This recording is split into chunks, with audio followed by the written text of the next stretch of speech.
Hello, everybody. Over the last few weeks, there's been a lot of talk about deadlines we're facing on jobs and taxes and investments. But with so much noise and so many opinions flying around, it can be easy to lose sight of what this debate is really about. It's not about which political party comes out on top or who wins or loses in Washington.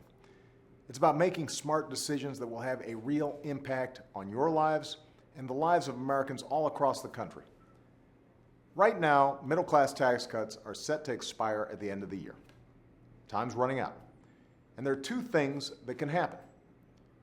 First, if Congress does nothing, every family in America will see their income taxes automatically go up on January 1st. A typical middle-class family of four would get a $2,200 tax hike. That would be bad for families, it'd be bad for businesses, and it would drag down our entire economy.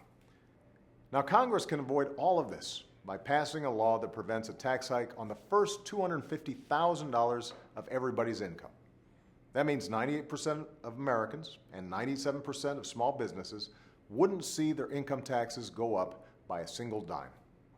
Even the wealthiest Americans would get a tax cut on the first $250,000 of their income.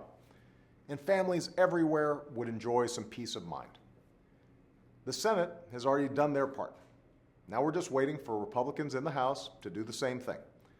But so far, they've put forward an unbalanced plan that actually lowers rates for the wealthiest Americans. If we want to protect the middle class, then the math just doesn't work. We can and should do more than just extend middle-class tax cuts. And I stand ready to work with Republicans on a plan that spurs economic growth, creates jobs, and reduces our deficit. A plan that gives both sides some of what they want.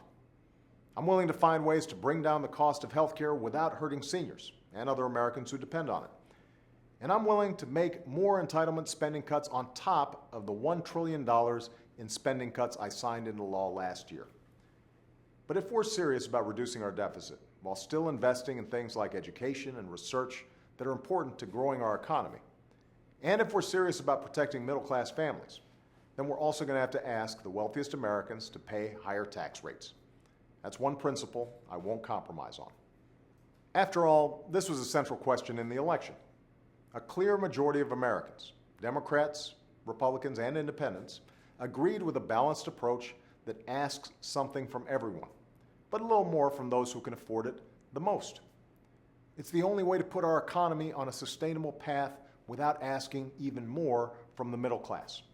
And it's the only kind of plan I'm willing to sign. Everyone agrees we need to bring down our deficit and strengthen our economy for the long term. The question is whether we can do it in a responsible way that allows us to keep investing in the things that have always made America strong. I'm convinced we can. And if both sides are willing to compromise, I believe we can give businesses and families a sense of security going into the new year. Thanks, and have a great weekend.